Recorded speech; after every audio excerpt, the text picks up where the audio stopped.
ตอนแรงใกล้ค่ำมื้อนี้ผู้ค้าปลาทองคำผสมกับมาบริเวณภูด่านหลวงบ้านนาตาลตำบลนาตาลได้เอาภาพบรรยากาศพระลานหินพี่น้องพระลานหินยอดกระปุ่มกระปิ่มได้อยู่บริเวณภูด่านหลวงบ้านนาตาลตำบลนาตาลอำเภอเตางอยได้เบิ่งแล้วภาพบรรยากาศในบริเวณภูด่านหลวงนี่อ่างนี่ลึกแต่จะว่าลึกได้อ่างนี่เบิ่งแล้วคล้ายๆกับป่องภูเขาไผ่ว่าพี่น้องนี่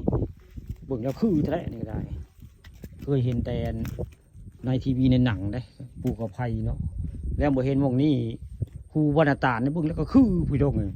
คล้ายๆกับภูเขาไผ่ได้เบิ่งแล้วนี่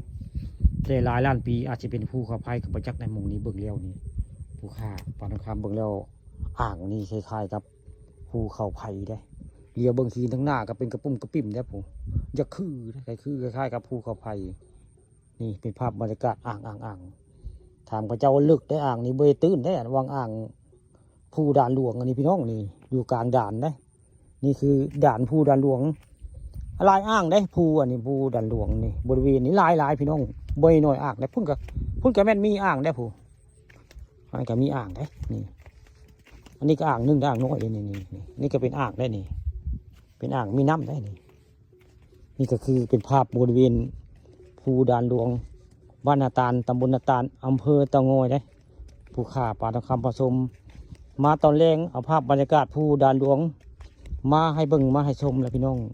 เบิ่งแล้วผู้ข่าว่าคล้ายๆกับภูเขาไผ่เดี๋ยวเบิ่งแล้วอยากคือนี่เป็นอ่างได้มีอ่างน้ำได้นี่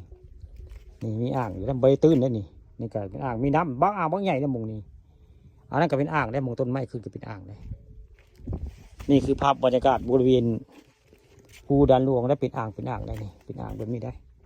คล้ายๆกับป่องภูเขาไผ่ตะกี้ตะเก่าไว้ง่ายอาจสิหลายล้านปีมองนี่อาจจะเป็นภูเขาไผ่เป็นภูเขาเอา